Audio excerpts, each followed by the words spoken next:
Hoje nós vamos iniciar a nossa primeira aula da disciplina de microbiologia veterinária aplicada. E eu sou a professora Carolina, vou trabalhar esse tema com vocês. Eu espero que vocês consigam aproveitar esses momentos que nós estaremos juntos nesse semestre. Essa é uma matéria muito gostosa de se trabalhar e à medida que a gente for evoluindo aqui nas explicações, se for necessário, podem me interromper e fazer as perguntas. Aí, okay. Bom, nessa unidade de ensino, a gente vai trabalhar a virologia geral aplicada à medicina veterinária. E eu nunca faço isso, mas aqui com vocês eu acho importante a gente começar pela sessão 2. Porque ela traz essa parte teórica da estrutura viral. E a gente precisa fazer, primeiramente, essa recordação para depois nós conseguirmos evoluir. Então, no livro de vocês têm uma sessão 1, porém, ela já está um pouco à frente. Eu acho mais interessante a gente falar um pouco sobre introdução à virologia para depois nós tratarmos dos outros temas. Então, hoje a gente vai trabalhar a sessão 2 e na próxima aula a gente trabalha a sessão 1. Então, hoje a gente vai falar sobre os componentes da partícula vírica, nós vamos falar sobre a introdução à virologia, as propriedades biológicas e fisicoquímicas das partículas víricas e proteínas codificadas pelos vírus e outros componentes dos vírions. Então, essa realmente vai ser uma aula apenas sobre virologia. E eu queria avisar para vocês que a biblioteca, ela está aberta, vocês podem ir até a biblioteca pegar os livros, só tem um horário específico que vocês devem buscar, tá? Depois eu vou mandar o horário para o Igor, e tem livros bastante interessantes onde vocês vão poder pesquisar esses temas que nós vamos trabalhar durante essas aulas. Bom, quando nós falamos sobre virologia, nós estamos falando praticamente da origem da vida. Hoje, a gente pensa de onde nós viemos. Provavelmente, tem pessoas que acreditam na Bíblia, de que tudo foi formado daquela forma, que Deus criou a Terra, né, e o mundo em 7 dias. Mas quando a gente pega e começa a tentar explicar a evolução genética, a gente chega nesse momento em que a gente começa a estudar os micro-organismos para que a gente consiga aferir, né? Tentar pelo menos aferir onde tudo começou. E como é que originaram os vírus? De onde vieram esses vírus? Né? Quando a gente estuda essa parte da origem dos vírus, a gente está falando em palivirologia. Então, são profissionais que se dedicam a estudar os primeiros vírus, de onde esses vírus vieram. E existem algumas hipóteses. A primeira hipótese foi a hipótese regressiva, de que os vírus eles vieram de células pequenas que parasitavam algumas células maiores. Mas, com o tempo, aquele gene que era exigido para o parasitismo, eles não exigidos para o parasitismo, eles foram perdidos e aí eles se tornaram os vírus. Uma outra hipótese é a hipótese da origem celular, de que alguns vírus evoluíram a partir de um pedaço de DNA, um pedaço de RNA, que escapou de algum gene de um organismo maior e deram origem a essa substância química. Porque mais para frente a gente vai conversar e a gente precisa ter esse entendimento de que o vírus, ele não é um ser biológico, ele é um produto químico, tá? Hipótese da coevolução, também chamada da hipótese do vírus primeiro. E aí isso vai trazer de que o vírus evoluiu de algumas moléculas bem complexas de proteínas e que essas células apareceram pela primeira vez na Terra, dependente de uma vida já de bilhões de anos. Então, que elas vieram introduzidas e elas foram evoluindo correlacionamente. E quando a gente fala sobre essa questão realmente da virologia, a gente entende que o vírus são parasitas intracelulares obrigatórios e eles necessitam de uma célula hospedeira para se multiplicar. Então, quando a gente diz que ele precisa de uma célula hospedeira para se multiplicar, ou seja, ele precisa de uma outra célula para cumprir essa função que é primordial de qualquer outro micro-organismo ou organismo vivo, a gente diz que o vírus não é vivo. A gente diz que ele é um parasita intracelular obrigatório, porque para ele poder ativar essas funções biológicas, ele precisa estar infectando uma célula hospedeira. E aí ele vai multiplicar essa partícula vírica usando a função vital daquela célula que ele está parasitando. Fora do hospedeiro, então a gente considera o vírus como uma estrutura química ou uma partícula viral infecciosa, como a gente já estudou na nossa matéria passada, que é chamada virion. Então, toda vez que o vírus estiver fora de uma célula, ele não estiver parasitando, a gente considera ele como uma partícula viral infecciosa chamada virion e a gente considera ele uma estrutura química. A palavra vírus, ela é originária do latim e ela significa veneno. Então, vocês vejam que isso já trazia esse entendimento de que não era algo biológico, que era algo realmente químico. E aí, a gente tem que lembrar um pouco de como é que esses vírus, eles são caracterizados. Eles são caracterizados pelo seu tamanho, ele é muito pequeno. E um vírus a gente só consegue visualizar com o uso de um microscópio eletrônico. Então, se a gente tiver um microscópio óptico no nosso consultório, a gente não vai conseguir enxergar esses vírus, porque eles são muito pequenos e a gente só vai realmente observá-los numas objetivas bem maiores. Os vírus, eles podem infectar vários domínios, os domínios das eucárias, que seriam dos seres eucariontes, as arcaias, se vocês lembrarem, são seres procariontes, que aguentam altas temperaturas, que aguentam ambientes muito salinos, e eles também podem infectar bactérias. O termo vírus, ele compreende esse micro-organismo, que a gente chama ele também de partícula vírica, o virion, e essa estrutura, quando ela é completa, ela vai carregar também consigo o genoma. Então, o vírus nada mais é do que uma partícula que carrega um genoma, que carrega uma informação genética, e aí quando ele consegue parasitar uma dessas células dos domínios, ele utiliza essa sua carga genética para se reproduzir, para se alimentar e continuar essa vida parasitária dele. Eles representam a maior diversidade biológica do planeta e os vírus, eles são mais diversos que bactérias, plantas, fungos e animais todos juntos. Então, quando a gente fala sobre vírus, a diversidade ela é muito grande. Nem sempre a gente consegue dimensificar, mensurar a quantidade de vírus existentes hoje. A cada dia a gente descobre novos vírus, fora que, como a gente já conversou um pouquinho nas aulas passadas de microbiologia, os vírus eles têm uma capacidade de fazer os seus saltos genéticos evoluírem e se transformarem em um novo vírus muito rapidamente, por conta justamente dessa sua simplicidade. Então, ele consegue ter várias gerações a partir de uma geração só, e isso daí faz com que ele tenha esse salto gênico muito maior que outras espécies.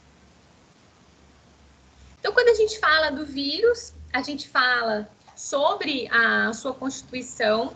Todo vírus ele é constituído de capsídio, genoma, envelope e matriz, sendo que esse envelope, ele é um constituinte facultativo. Nós temos vírus que são envelopados e vírus que não são envelopados.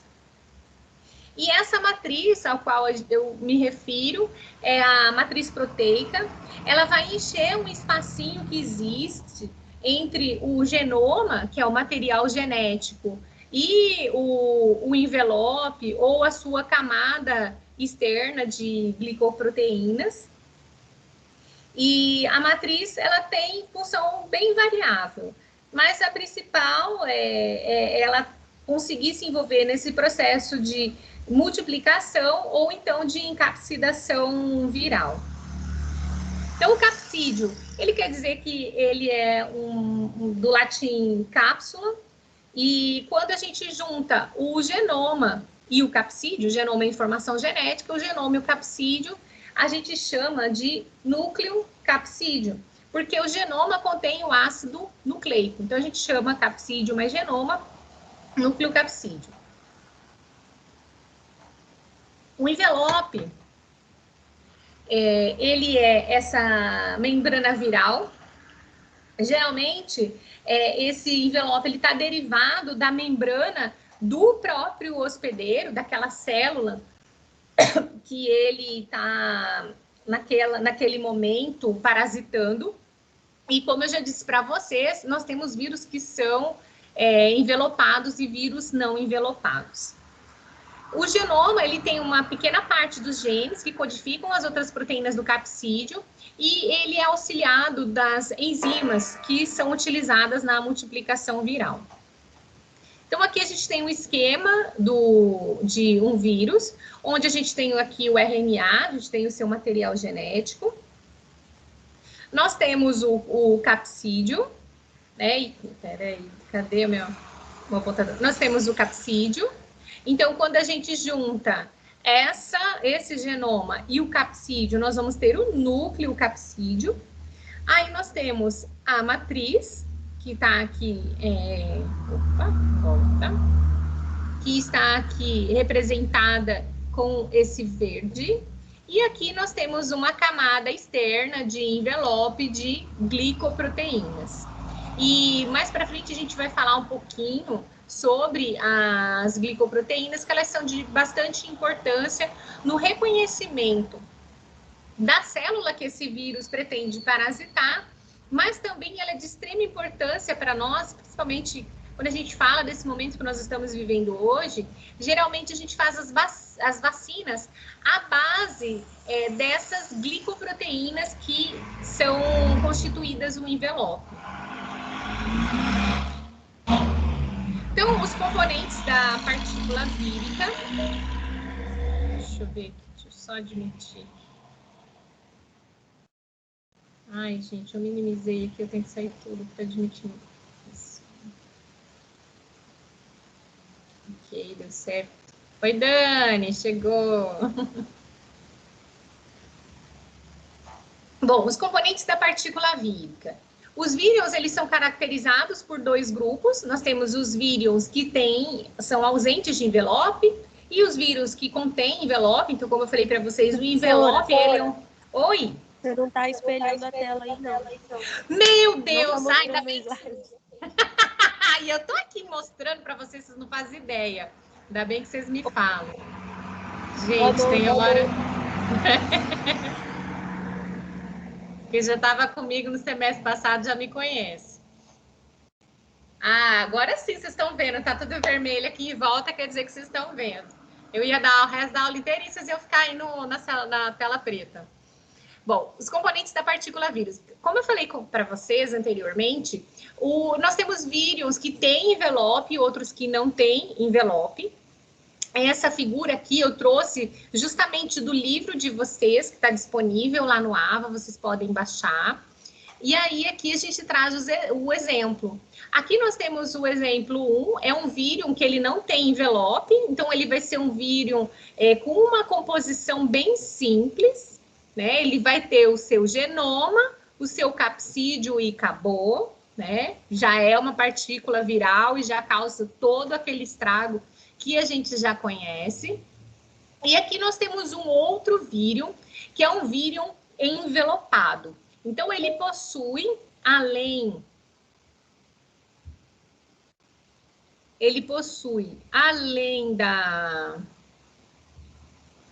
do seu genoma e do capsídeo, ele possui esse envelope.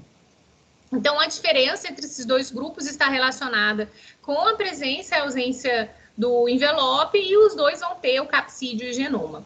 E uma coisa que a gente precisa entender aqui é uma diferença que existe entre os vírus e as bactérias. Quando nós falamos de bactérias envelopadas, nós estamos falando de uma bactéria com uma capacidade patogênica maior. Tá? Agora, quando a gente está falando de um vírus envelopado, por ele possuir essa camada de envelope, fica um pouco mais fácil para o organismo combater esse vírus, fica mais fácil para nós desenvolvermos as vacinas. Então, quando a gente traz essa característica de envelope para o vírus, é um pouco mais fácil a gente combater. Então, no caso do vírus que está nos afetando hoje, o Covid, ele é um vírus envelopado. Então, veja como é um pouco mais simples de nós fazermos o seu combate. A gente consegue, através de lavagem das mãos, através do uso do álcool 70, evitar, né, destruir esse envelopamento do vírus, e com isso a gente consegue fazer a sua destruição. Um outro vírus envelopado bastante importante em medicina veterinária é o vírus da raiva, por exemplo.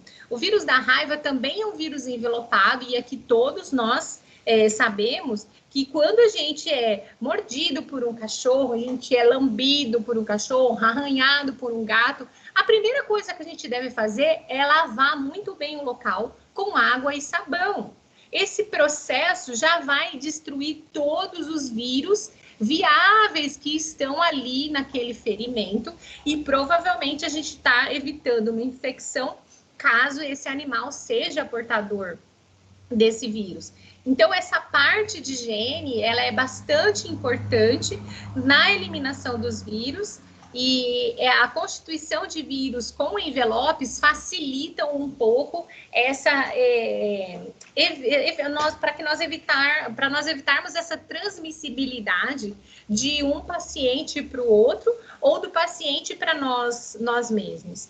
Então, todas as vezes que eu recebia algum contato dizendo, olha, teve uma mordedura, a primeira coisa que a gente pergunta, lavou com água e sabão? Então, às vezes acontece de chegar numa unidade de saúde, uma pessoa gravemente agredida por um animal, eles ligam para um veterinário. E a primeira coisa que você tem que orientar é lavar muito bem com água e sabão. Eles ficam desesperados, eles querem passar iodo, um monte de outras coisas, mas o primeiro produto que acaba com esse envelopamento viral é a água e sabão, porque ele acaba com a camada lipídica desse constituinte da cápsula, e aí esse vírus acaba por morrer, ele não consegue fazer a sua função de parasitose.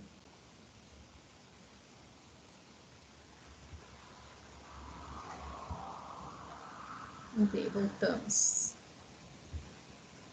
Ok, então vamos em frente. Bom, então o envelope, como eu falei para vocês agora bem pausadamente sobre envelope, ele é constituído por essa membrana lipoproteica, e essa membrana lipoproteica vai facilitar nossas formas de evitar a contaminação viral através da utilização de lavagem com água e sabão, ou utilizando o álcool 70, e essa constituição da membrana também vai nos ajudar a fazer uma vacina para aquele vírus. Nós temos os lipídios, que fazem parte da membrana da célula hospedeira, Então, como já afirmamos ali no slide anterior, essa parte do envelope, ele vem justamente de uma parte da membrana da célula hospedeira. As proteínas, elas são codificadas pelo genoma. Então, nós temos assim, a proteína que constitui o envelope, ela precisa de informação genética. Os lipídios, eles são da célula hospedeira. Então, para a gente fazer essa membrana lipoproteica, nós precisamos de informações genéticas do vírus e nós precisamos dos lipídios que são constituídos pela própria célula hospedeira. Ele aproveita aquela borda da célula hospedeira para constituir o seu envelope. Então, o genoma viral, ele não codifica lipídios. O genoma viral é um genoma simples. Ele faz só as proteínas e o próprio genoma. E aí a gente entende que o vírus, né, essa cápsula, esse envelope, quando ele é constituído por envelope, ele é formado por brotamento, porque ele vai utilizar essa membrana de lipídios da célula hospedeira. Então, aqui eu trouxe para vocês a formação do envelope, onde a gente tem aqui, por exemplo, a informação genética do vírus, e aqui nós temos o aproveitamento da camada lipídica. Então, essas proteínas que são constituídas aqui nessa parte externa do envelope, elas vêm dessa informação genética, o vírus penetra na célula, pede para a célula, manda as informações para que ela produza essa proteína externa e utiliza essa camada lipídica da própria célula parasitada para formar o envelope. Então, aí, por brotamento, o vírus surge daquela célula parasitada. Então, esse daqui é um processo completo de brotamento de uma partícula vírica, onde fica bem representado o aproveitamento da membrana lipídica do hospedeiro. Um outro tipo de componente do envelope que a gente precisa falar é sobre as glicoproteínas. As glicoproteínas eram aquelas proteínas que estavam representadas em laranja. Elas são codificadas no complexo de Golgi, no retículo endoplasmático rugoso da célula parasitada.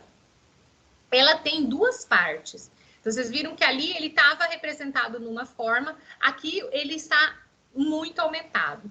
Então, essa parte externa da glicoproteína, ela é uma parte transperiférica, a parte interna. Ela serve para escorar, tá? Nós temos uma parte exposta, que a gente chama de cauda, e nós temos essa parte interna, transperiférica, que serve de ancoragem para o vírus. Eles fazem uma interação do vírus com a célula. Então, essa parte é uma parte de extrema importância. Vocês vejam aqui que ela caracteriza aqui aquele epítopo, que é de extrema importância, para que não só esse vírus consiga identificar a célula que ele quer parasitar, como eu falei para vocês, ela é de extrema importância para identificar a vacina ou qualquer medicamento que a gente for utilizar contra aquele vírus que destrua aquela parte viral, esse epítopo que ele fica caracterizado justamente na glicoproteína, faz essa importância. Então, aqui nós temos essa parte do constituinte do envelope, onde a gente mostra a questão dessas proteínas. Então, quando a gente mostra aquela proteína laranja, aquele processo esquemático, a gente não está mostrando uma célula viral verdadeira. Agora, aqui eu trouxe para vocês o vírus SARS-CoV-2, que é justamente o vírus que está nos afetando hoje. Ele tem 27 tipos de proteína no seu envelope. Então, quando a gente fala dessas proteínas, são várias delas. E aí, quando a gente vai escolher uma vacina, a gente vai escolher aquela proteína que melhor responde à resposta imunológica. Aquela que, quando a gente utilizar a vacina, realmente vai inativar o vírus. Então, por isso que, às vezes, demora esse processo de seleção de uma vacina, porque a gente precisa descobrir qual proteína vai ser mais efetiva na questão da obtenção de uma imunidade. E aqui, aquele esquema da glicoproteína, mas agora sim um pouco mais amplo, onde a gente consegue ver esse interior que faz essa ancoragem, e o exterior que a gente chama de cauda, que é essa parte que a gente consegue observar aqui no microscópio eletrônico, bem colorido, e caracterizado, assim, as diferentes glicoproteínas que ficam nessa parte externa do vírus. Então, essa parte do envelope, ele vai conferir justamente especificidade ao vírus. A gente vai conseguir saber como que ele é especificamente. Então, esse envelope constituído por essa membrana lipoproteica, que ela acaba sendo oriunda da célula hospedeira, e as glicoproteínas, né, codificadas pelos genes do vírus, elas vão trazer essa questão dessa especificidade. E essa parte aqui da cauda, ela é constituída por aminoácidos hidrofóbicos. E a principal função... Opa, a cauda é o contrário, gente. A cauda é essa aqui. A principal função, né, desses constituintes que a gente consegue... Deixa eu dar uma volta aqui. Essa parte aqui, né, que traz essa parte da ligação dos receptores das células, elas vão ajudar essa fusão do envelope com a membrana que aquele vírus precisa penetrar. Fora isso, ela também ajuda na difusão para as outras células. Também ajuda na difusão de alguns produtos que o vírus... Às vezes, para combater, a gente precisa que esse produto entre em contato diretamente com o vírus. Então, essa parte do exterior, essa parte da cauda, é a parte que mais nos interessa de um vírus, porque é onde a gente consegue fazer o seu combate. E como eu falei, essa parte aqui do interior, ela tem apenas como função essa questão da ancoragem.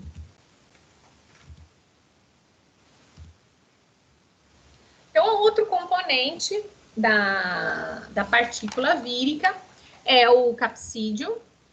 O capsídio, ele é uma camada proteica que envolve e vai conferir uma proteção para o genoma, porque toda informação genética, ela precisa ser protegida de alguma forma para ela não ficar dispersa.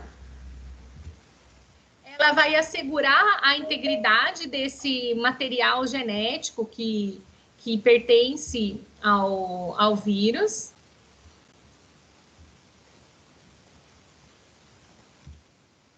Ele é formado pela associação de algumas proteínas e ele é constituído de subunidades, que são denominadas protômeros. Então, essa camada proteica que envolve o vírus, ela confere essa proteção por genoma, e a principal função dela é justamente de proteção, de empacotamento daquele genoma. Ele vai servir também para interação com a membrana celular, para poder formar um envelope. Então, esse capsídio, ele interage com a membrana celular. Ele também vai ser importante na parte de liberação do genoma, que quando ele receber essa informação de que o vírus está realmente já com uma célula parasitada, ele vai fazer a liberação do genoma para que essa célula viral consiga se reproduzir. Então, ele faz o transporte do genoma para o lugar apropriado, e a gente considera esse capsídio metaestável. Ele é metaestável porque ele consegue manter essa integridade do material genético. Então, na infecção viral, os vírus sem envelope, o capsídeo, as suas proteínas, que vão interagir com a célula hospedeira e com aquele sistema imune. Então, ela pode inativar e pode acabar favorecendo a penetração. Então, quando a célula vai tentar se defender e agir com o sistema imune, acaba que ela libera o material genético daquele capsídeo e isso facilita a penetração do vírus e aí ele consegue se reproduzir. Então, por isso que a gente fala que muitas vezes o vírus sem envelope, ele é um vírus que ele acaba sendo um vírus mais perigoso e mais infectante. E aí ele é constituído por essas unidades proteicas, subunidades chamadas protômeros. Esses protômeros unidos, eles formam os capsômeros e os capsômeros formam o capsídeo, né? Então, o capsômero nada mais é do que aquele que define a simetria do vírion. Então, a gente vai saber como o vírion vai ser, como vai ser sua aparência helicoidal, icosaédrica ou de forma complexa, através dessa formação que os capsômeros adquirem. Então, a gente tem protômero, capsômero, formando o capsídeo. Então, aqui eu trouxe para vocês, esse daqui também é uma imagem do livro que foi disponibilizado para vocês ali no AVA. Então, ele traz aqui um vírion de simetria helicoidal. Então, esse daqui é um vírus helicoidal, que ele é constituído aqui a parte do capsídeo helicoidal. O genoma fica aqui dentro e o capsídeo é formado pelos capsômeros. Então, nós temos os protômeros e aí essa bolinha aqui que a gente já consegue enxergar é um capsômero e vários capsômeros vão formar o capsídeo. Aqui nessa outra imagem nós temos um vírion com uma simetria diferente, já uma simetria icosaédrica, tá? E aí ele também constituído aqui apenas de capsídeo, genoma e capsômeros.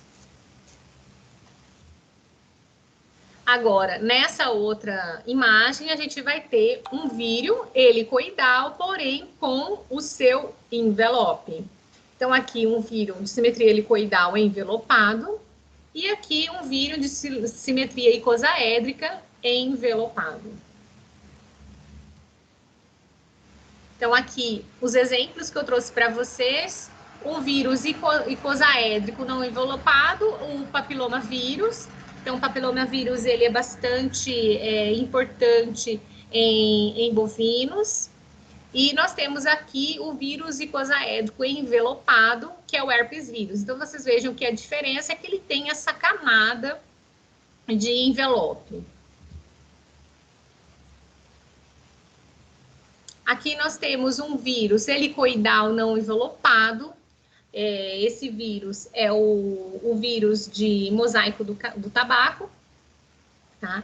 E esse outro vírus aqui é um vírus envelopado, também helicoidal, porém ele tem essa constituição que é o vírus da estomatite vesicular, que é inclusive um tema que é trabalhado aqui no AVA de vocês, né? A primeira situação que eles propõem para que a gente trabalhe é justamente essa questão da estomatite vesicular, né? A diferença de uma estomatite vesicular para uma febre aftosa. Na verdade, todas esses constituintes vesiculares. E aqui eu trouxe a foto, isso daqui é uma foto real, de um vírus complexo, tá? Então, ele tem esse formato aqui, que às vezes a gente olha e pensa, não, isso daqui não é realmente um ser biológico, parece um ser de outro planeta, mas é um vírus complexo. Então, essa daqui é a atuação do capsídeo durante a infecção viral. Então, ele faz essa função a gente chama de attachment, que é quando ele consegue fazer essa adesão à célula parasitada, E aí, depois que ele consegue fazer essa adesão, a célula acaba englobando esse vírus, e após englobar esse vírus, o vírus libera a sua partícula genética para que ela mande as informações e ele consiga aí se reproduzir e continuar afetando os organismos. E nós temos de uma outra forma, onde ele não é englobado pela célula, porém ele faz apenas uma abertura e faz a liberação do seu material genético para que ele seja reproduzido pela célula hospedeira. Então, quando a gente fala sobre o genoma viral ele é constituído de um único ácido nucleico. Ele vai ter ou ácido desoxirribonucleico, que seria o DNA, né? Então, quando a gente fala DNA, ele quer dizer ácido desoxirribonucleico. E quando nós falamos em RNA, nós queremos dizer ácido ribonucleico, tá? Então, ele vai ter ou um ou outro. E aí, esse DNA do genoma viral, ele pode ter uma fita só, ser de fita simples, ou ser de fita dupla. Um RNA de fita simples ou RNA de fita dupla. Então, é aqui, DNA fita simples, DNA fita dupla, 2 fitas. Nós temos também o DNA circular, né? Nós já estudamos bastante sobre eles na nossa matéria passada, onde a gente falou um pouquinho sobre biotecnologia. Nós temos o RNA constituindo de fita simples ou segmentado, ou de fita dupla e segmentado. Então, os vírus, a gente acaba fazendo uma classificação deles, nós classificamos eles em vírus de DNA e vírus de RNA, e para a gente fazer essa classificação, a gente usa a classificação de Baltimore, e essa classificação de Baltimore, ela leva justamente em consideração a questão se ele é de RNA ou DNA, e ele acaba classificando os vírus dentro de 7 grupos. E nós temos alguns vírus especiais que são chamados de retrovírus, que eles usam ambos os ácidos nucleicos. Ele usa o DNA e usa o RNA em diferentes estágios de multiplicação. E aí, o genoma dele vai ser composto por um só. Então, quando a gente fala do genoma, a gente está falando ou de DNA ou de RNA. Mas, quando ele vai fazer a sua multiplicação viral, ele vira DNA, vira RNA, mas na hora dele fazer só o seu genoma, ele acaba fazendo a sua opção por um daqueles genomas, ou DNA ou RNA. Então, o genoma vai ser sempre composto por um ácido nucleico, independente se é um retrovírus ou não. Essa daqui é a classificação de Baltimore. Quando a gente olha a classificação de Baltimore pela primeira vez, ela parece muito confusa, mas aqui a gente vai conversar devagarzinho sobre esses 7 grupos e vocês vão ver que isso daqui dá para ser desmistificado. Então, essa classificação ela é baseada na síntese do RNA mensageiro, e de acordo com essa síntese, ele conseguiu classificar os vírus em 7 grupos. Então, aqui, no primeiro grupo, a gente tem o vírus de DNA com fita dupla. Tá? No segundo grupo, são vírus de DNA com fita simples. Então, aí, às vezes, a gente fica um pouco confuso com relação a essas siglas, mas essas siglas são siglas em inglês. Então, por isso que, às vezes, causa um pouquinho de confusão. Aí, no grupo 3, nós temos o vírus RNA dupla fita. Então, aqui aparece o double. E o vírus RNA de fita simples, com senso positivo.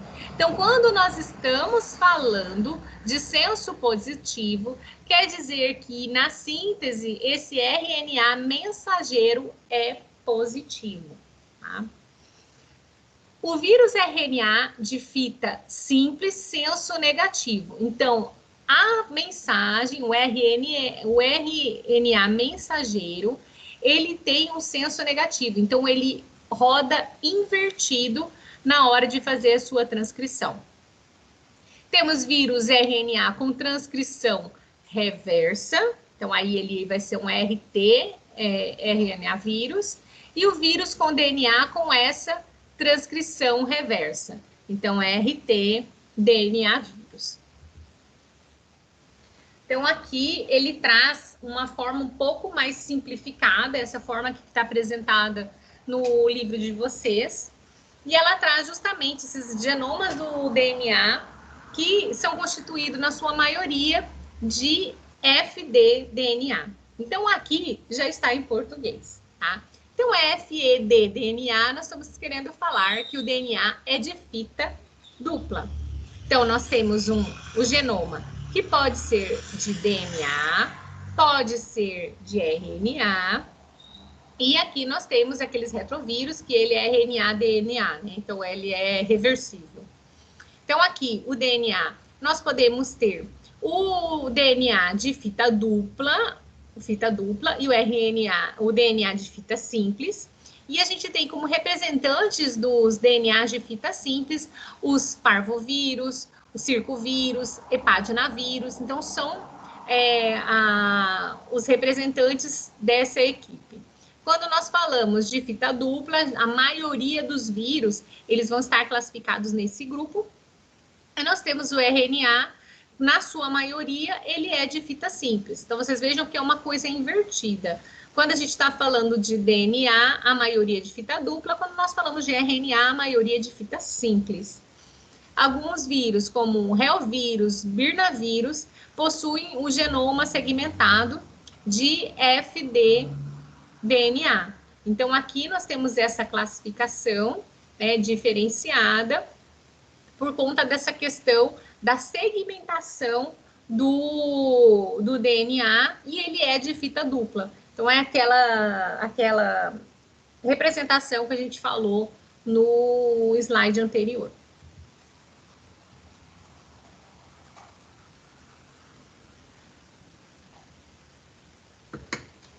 Então, aqui é trazido, eu trouxe para vocês verem como é que a gente faz a classificação. Ai, gente, tem que ter paciência com esse meu relógio. Espera aí que tá acabando. Pronto, acabou. Bom, a classificação taxonômica dos vírus, né? Ela pode ser... A gente vai colocar ele em grupos taxonômicos. E aí, assim como os seres vivos. E aí, a gente vai classificar eles na ordem, em família, subfamília, gênero e espécie. Então, quando a gente fala de ordem, a gente sempre vai colocar ao final ales. Quando a gente fala de família, a gente vai botar a Viridae. Quando a gente fala em subfamília, a gente põe Virinae ou Soinae, e o gênero, alguma coisa vírus. Então, aqui mostra para vocês o vírus do mosaico do tabaco, e uma coisa que é bastante interessante também, com relação à nomenclatura dos vírus, é que eles trazem ou o nome do afetado, aqui no caso, o tabaco, a folha do tabaco é afetado por esse vírus do mosaico, e ele é uma das principais representantes dessa forma de vírus, então ele vai aparecer em todas as apresentações. Então, aí é que ele fala, o vírus do mosaico do tabaco, ele causa essa doença do mosaico no tabaco. A gente tem o vírus do Nilo Ocidental. Então, ele traz aqui qual é o lugar em que esse vírus se originou, ou então ele faz só a caracterização da doença, o vírus da raiva. Então, aí a gente consegue já ter o direcionamento quando a gente fala aqui sobre o nome dos vírus. Então, aqui, o grupo do vírus do mosaico do tabaco, do grupo 4, ele é um RNA de fita simples, e quando a gente está falando que ele é positivo, ele é um RNA de sentido positivo, então ele pode ser traduzido diretamente no ribossomo. Aqui a família dele é Virga Virindae, então quando a gente fala de família, né, sempre vai ter o Viridae. Quando a gente fala do gênero, alguma coisa vírus, então ele é um tobamovírus. E o nome da espécie, como eu já falei para vocês, ele vai ter o nome associado ou à doença ou animal ou planta que ele afeta. Então, aqui o vírus do mosaico do tabaco. Então, vamos entender aqui esse próximo vírus. O vírus do Nilo Ocidental. Então, aqui ele não trouxe o grupo, eu puxei essas fotos ali do Google para vocês. Então, ele fala que ele é do reino vírus. A família dele, Flaviviridae. Então, notem que esse Viridae sempre vai aparecer. Ele é um flavivírus. E a espécie dele é o vírus do Nilo Ocidental. Esse vírus aqui, ele foi um vírus que foi bastante estudado. A gente fez muitas pesquisas de campo, fazendo a busca da chegada desse vírus no Brasil. A gente tinha muita preocupação de que, quando ele chegasse, nós não estaríamos preparados. Ele é um vírus que ele causa encefalite em cavalos, mas ele pode ser transmitido para os humanos. Ele é transmitido tanto para o cavalo quanto para os seres humanos, através da picada de mosquito. E ele veio, ele foi do Nilo primeiro para os Estados Unidos. Eles são vírus que são carregados por aves migratórias. Então, identificou-se nos Estados Unidos uma mortandade muito grande por encefalite, e até que eles conseguiram associar nessa questão de que eles afetavam os cavalos e afetavam os humanos. Então, nós passamos boa parte ali dos anos entre 2003, 2005, 2007, eu participei de um inquérito, se não me engano foi em 2005, onde a gente se reunia e a gente coletava o sangue de diversos cavalos para a gente verificar se esse vírus do Nilo Ocidental tinha chegado ali no Mato Grosso do Sul.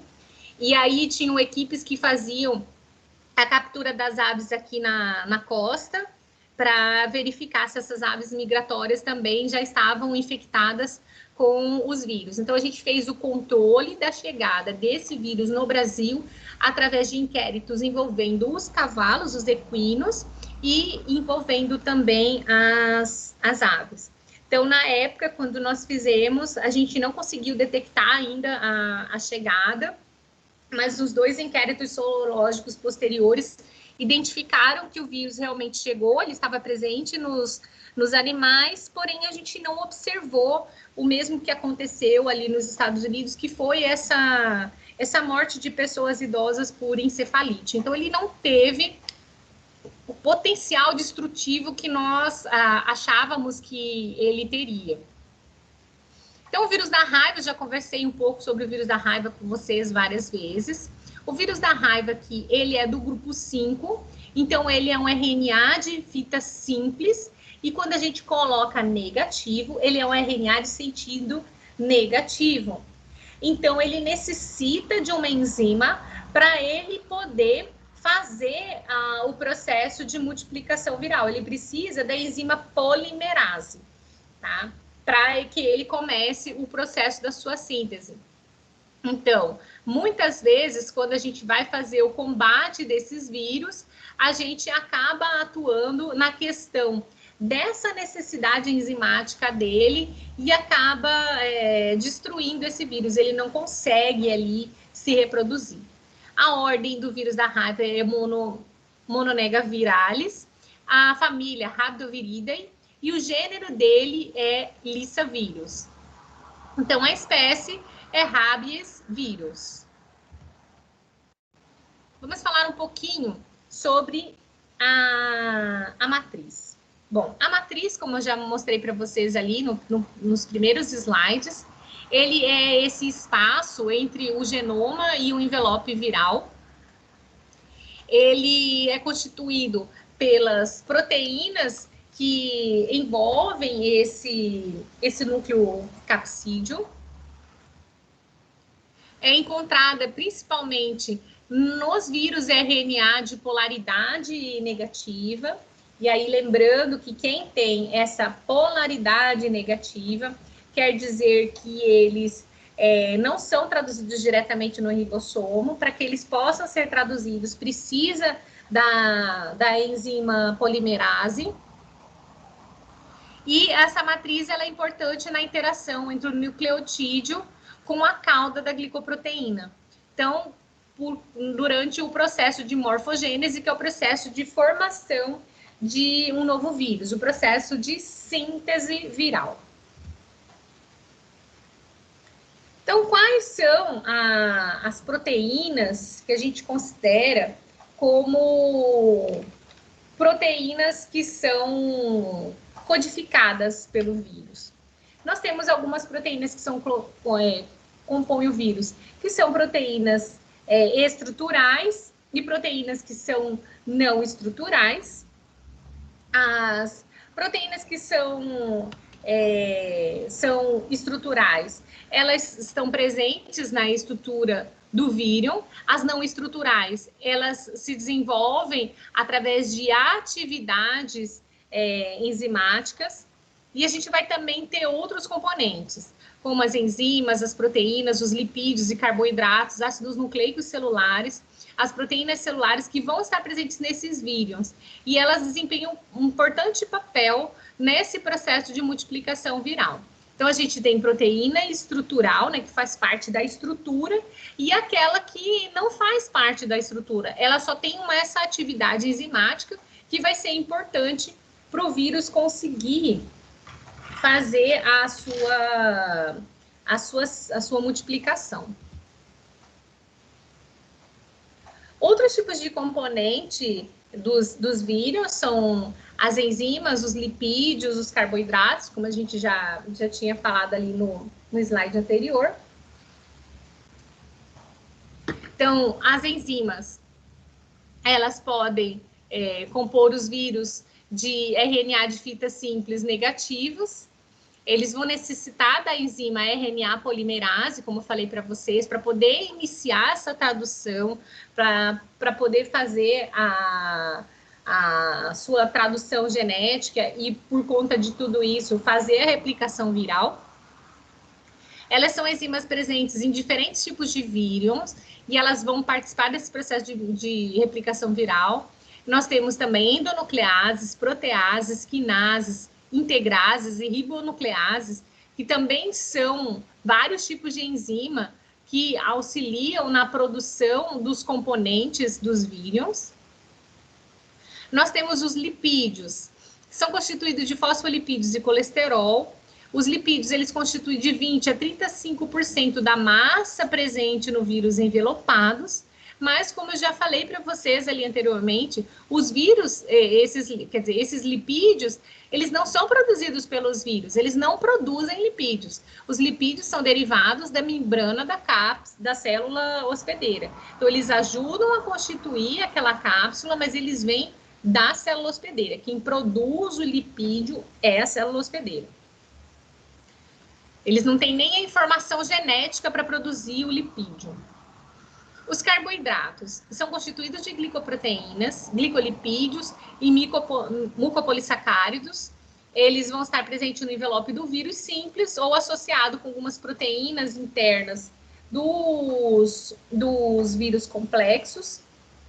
Então, a gente tem que saber que quando a gente fala dessa questão da síntese viral, essa questão das constituintes estruturais e não estruturais das células, que a gente consegue aqui discernir um pouco mais, que ela vai variar sempre de acordo com a complexidade do vírus. Então, quanto mais complexo for o vírus, mais nós vamos ter componentes ali presentes na sua constituição.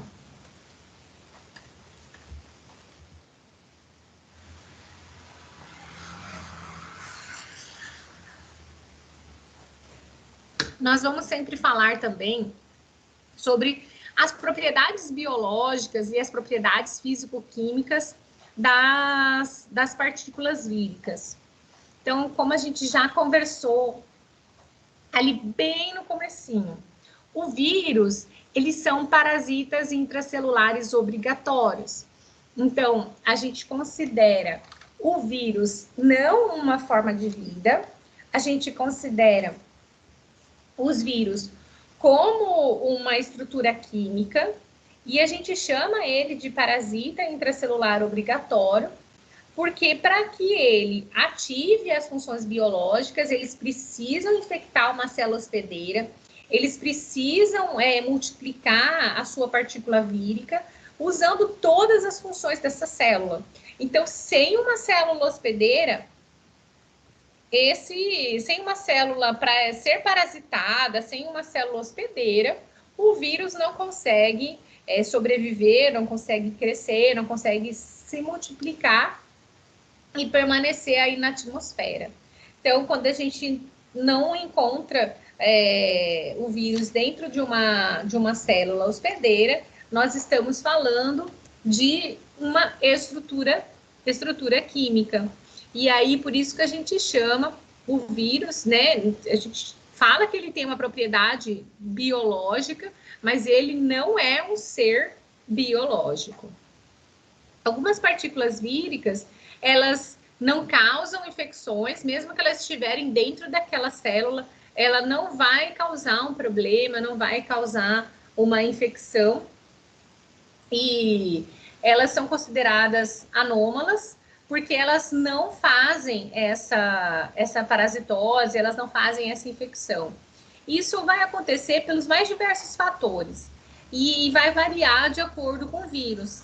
E às vezes isso acontece porque essa partícula vírica, de repente, ela não tem uma informação genética completa, está faltando DNA, uma parte do DNA, uma parte do RNA, ou ela está com uma segmentação naquela informação genética, o capsídeo, ele está vazio, então se ele não tem informação genética, não tem como ele crescer. Nós temos partículas víricas que são formadas, porém elas são formadas de forma incompleta e, portanto, ela não vai causar uma infecção. E a gente sabe que, por conta dessa questão das atualizações, dos saltos gênicos, às vezes acontece dessa partícula vírica perder aquela informação que seria de extrema importância para ela conseguir se manter enquanto parasita intracelular, e ela perdendo essa informação, esse vírus vai deixar de existir a partir desse salto que ele acabou concluindo ali.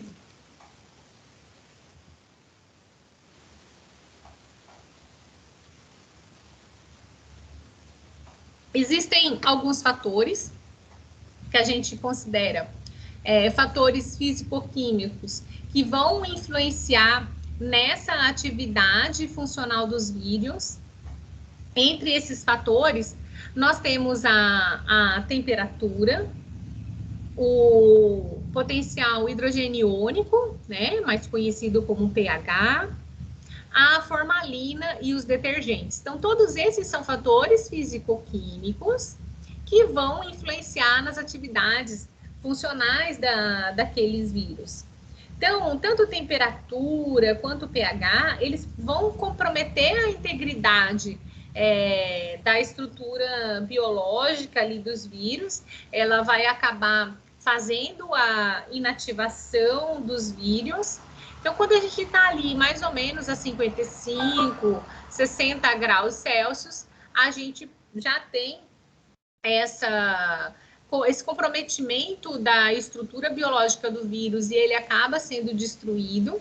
Então, a gente consegue destruir o vírus por temperatura, ou por uma alta temperatura, ou por uma questão de congelamento ou liofilização, a gente acaba destruindo, porque a estrutura biológica que constitui o vírus, elas são estruturas mais simples que a constituinte de outras formas microbiológicas. Então, por consequência, ela é altamente sensível a todos esses fatores físico-químicos, seja eles de temperatura, de potencial hidrogeniônico ou os próprios detergentes, eles conseguem ser desnaturados, inativados com muito mais facilidade. Então, os vírus com envelope, eles são mais susceptíveis por conta da presença de proteínas, né, nessa camada da superfície, e por ele ter essas proteínas na camada da superfície, a própria temperatura vai conseguir prejudicar essa integridade biológica dela, e também a questão dos formóis e dos detergentes. Então, quando a gente fala do pH, do potencial hidrogênio iônico, ele diminui a atividade biológica do vírus. Geralmente, quando a gente chega em um pH ali 6, 5, aquele potencial hidrogênio iônico já começa a afetar aquele vírus e a gente acaba fazendo a sua desnaturação, a sua destruição. Só que a gente tem que saber que existem alguns vírus que são ácido resistentes, eles são uma minoria, porém a maioria dos vírus a gente consegue destruir com a utilização de ácidos.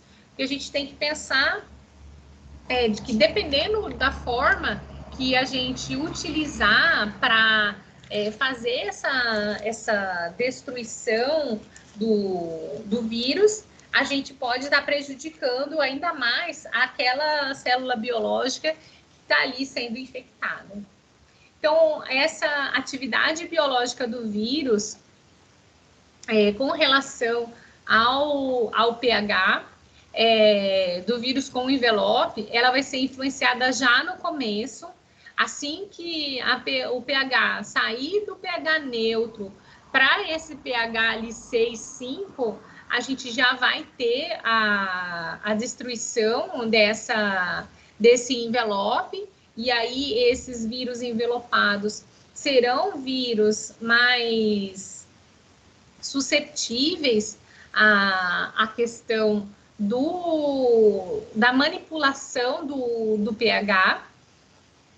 E quando a gente fala com relação à utilização de formalinas e detergentes, a gente está falando sobre a atuação desses produtos junto ao envelope viral.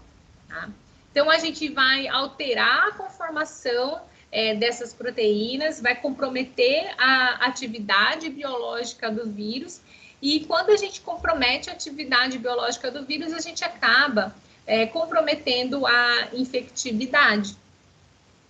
Quando a gente lembra um pouco do que foi trabalhado no semestre passado, nós trabalhamos sobre a questão das vacinas, e vocês devem se lembrar que a gente falou bastante sobre a formalina. A formalina, ela é a principal forma de inativação de um vírus para ser utilizado como vacina. Então, as primeiras vacinas que surgiram, era só a gente pegar aqueles vírus, utilizar a formalina, essa formalina atuava ali nas glicoproteínas do envelope, aqueles vírus tinham a sua infectividade praticamente anulada, reduzida, e a gente utilizava aqueles vírus mortos como vacinas. Hoje isso já passou por uma questão biotecnológica, onde a gente não insere mais vírus completos, né, dentro das vacinas. Ainda existe, sim, algumas ainda constituídas dessa forma, mas a formalina ela é tão eficiente que justamente a gente acaba utilizando nas vacinas. E a questão dos detergentes é justamente isso que eu falei para vocês ali no nosso início da aula, que é essa atuação do detergente junto às glicoproteínas do envelope. Então, ela destrói aquela glicoproteína do envelope, o detergente atua ali naquelas proteínas, ele vai comprometer essa atividade biológica, ele vai alterar essa conformação proteica, e com isso a gente vai acabar fazendo a destruição desses vírus. E como eu mostrei para vocês, deixa eu mostrar aqui que eu trouxe o vírus da raiva, nem mostrei essa questão da... Opa.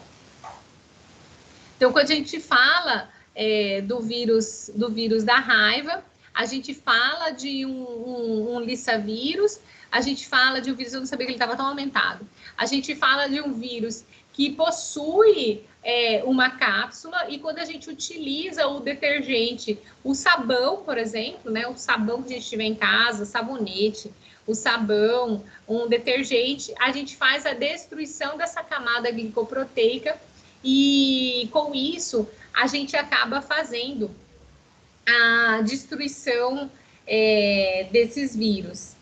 Então, a capacidade que a gente tem de combater cada um desses vírus que são apresentados para nós regularmente é justamente estudar a sua composição, saber de que forma que é o genoma desse vírus, como que ele faz a sua transmissão genética. Ele vai precisar, por exemplo, de utilizar uma enzima para fazer a sua multiplicação. Então, se ele precisa dessa enzima para fazer a multiplicação, a gente precisa saber atuar de forma uniforme para que esse vírus ele seja diminuído, tenha a sua atividade diminuída e afete a célula de forma cada vez menos eficiente. E quando a gente consegue falar sobre eficiência, a gente tem que pensar justamente nessas formas de infecções virais que existem. E, ai, gente, eu botei tudo, o que eu fiz aqui? Peraí. Dessas formas virais que existem, a gente tem que pensar nessas conformações. Tem um vírus capsulado, não capsulado. Então, assim, de que forma que a gente vai fazer para trabalhar trabalhar esse vírus, trabalhar essa doença, tá? E aí eu trouxe aqui para vocês, eu trouxe uma atividade proposta para nós trabalharmos agora, né? Que a gente já está chegando aqui no momento do intervalo. Então, eu já trouxe para vocês uma primeira atividade avaliativa para vocês já fazerem agora, que é que vocês deveriam pesquisar uma doença viral que vai afetar uma espécie animal que você pretende trabalhar futuramente. Eu sei que hoje, deixa eu até ligar a câmera. Eu sei que hoje vocês ainda não têm essa definição